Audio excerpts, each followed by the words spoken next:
नमस्कार. पोलिसांनी चौकशीसाठी बोलावलंय. हे एक वाक्य ऐकूनच अनेकांच्या मनात भीती निर्माण होते, नाही का? पण घाबरण्याचं काहीच कारण नाही. चला, आज रमेशच्या गोष्टीतून आपण आपले हक्क अगदी सोप्या भाषेत समजून घेऊया. तर कल्पना करा, महाराष्ट्रातलं एक गाव आहे आणि तिथे राहतो रमेश, आपल्यासारखाच एक सामान्य माणूस. पण एके दिवशी अचानक पोलीस त्याच्या दारात येतात आणि फक्त एवढंच सांगतात, चौकशीसाठी यायचे, आणि त्याला घेऊन जायला निघतात. ही बातमी पसरताच गावात भीती आणि गोंधळाचं वातावरण तयार होतं. कोणालाच काही कळत नाही की नेमकं काय करावं. सगळेजण हतबल झालेले दिसतात. पण हीच हतबलता आपण आता कायद्याच्या माहितीने एका मोठ्या शक्तीमध्ये बदलणार आहोत. आणि इथेच आपल्या मदतीला येतो कायदा. आपली पहिली ढाल, अटकेवर प्रश्न विचारण्याचा हक्क.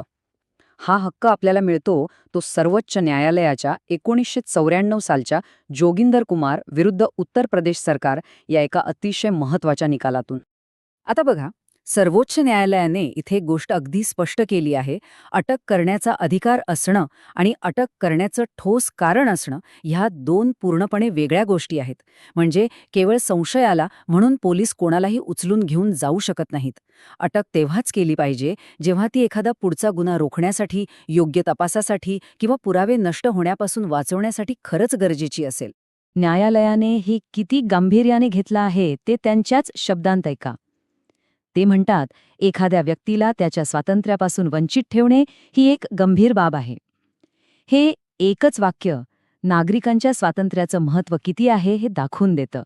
आणि हेच ज्ञान जेव्हा रमेशच्या गावातल्या लोकांपर्यंत पोहोचतं तेव्हा सगळं चित्रच बदलून जातं. कायद्याची माहिती असलेल्या एका व्यक्तीच्या आवाजाने जमलेली गर्दी आता पोलिसांना एकच प्रश्न विचारू लागते. अटकेचं कारण काय आहे? कारण आता त्यांना कळून चुकलंय की संशय म्हणजे अटक नव्हे. पण समजा पोलिसांकडे ठोस कारण आहे आणि अटक झालीच, मग काय? तर घाबरू नका. इथे येते आपली दुसरी आणि सर्वात मजबूत ढाल. ही ढाल म्हणजे डी.के. बासू विरुद्ध पश्चिम बंगाल सरकार या 1997च्या खटल्यातील 11 अतिशय महत्त्वाची मार्गदर्शक तत्त्व. यातली पहिली आणि अगदी साधी गोष्ट आहे स्पष्ट ओळख.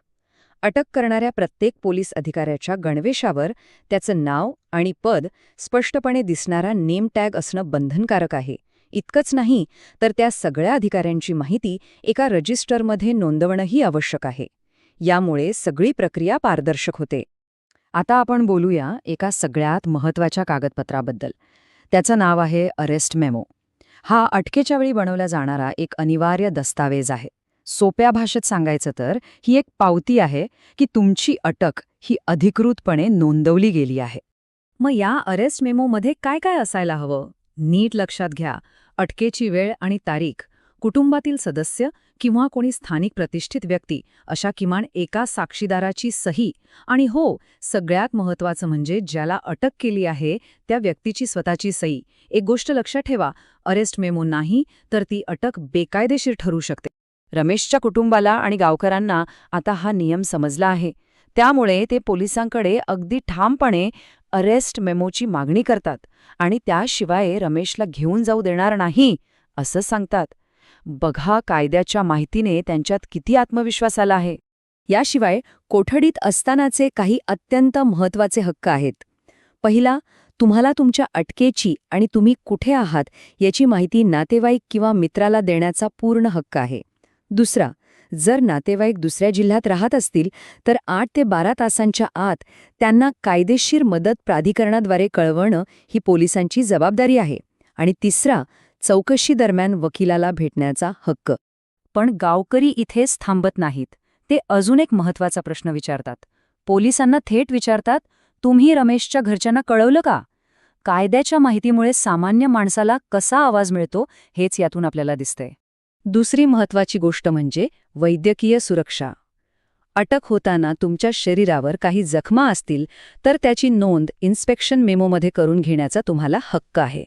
आणि त्याहूनही महत्त्वाचं म्हणजे पोलीस कोठडीत असताना दर 48 तासांनी सरकारी डॉक्टरकडून तुमची वैद्यकीय तपासणी करणं बंधनकारक आहे. आता हा फरक बघा. एका बाजूला आहे कायद्याची माहिती नसलेला, घाबरलेला आणि कोठडीत एकटा पडलेला रमेश, आणि दुसऱ्या बाजूला कायद्याची माहिती असलेला आत्मविश्वासपूर्ण रमेश, ज्याच्या पाठीशी त्याचे जागरूक गावकरी उभे आहेत. आणि आता पोलीस कायद्याचं पालन करत आहेत. हा आहे माहितीच्या ताकदीचा परिणाम. जेव्हा नागरिकांना आपले हक्क माहीत असतात तेव्हा पोलीस यंत्रणेला योग्य प्रक्रियेचं पालन करावंच लागतं. रमेशच्या बाबतीत अगदी हेच घडलं आणि कायदा त्याच्यासाठी एका ढालीप्रमाणे उभा राहिला. चला तर, या सगळ्या माहितीचा सार काय आहे ते पटकन बघूया. तुमच्यासाठी ही एक सोपी चेकलिस्ट आहे.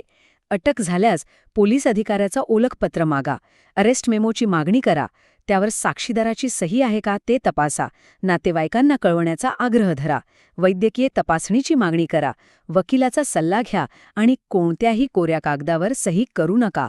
वेळ, ठिकाण आणि अधिकाऱ्यांची नावं नोंदवून ठेवा. ही माहिती फक्त स्वतःपुरती मर्यादित ठेवू नका.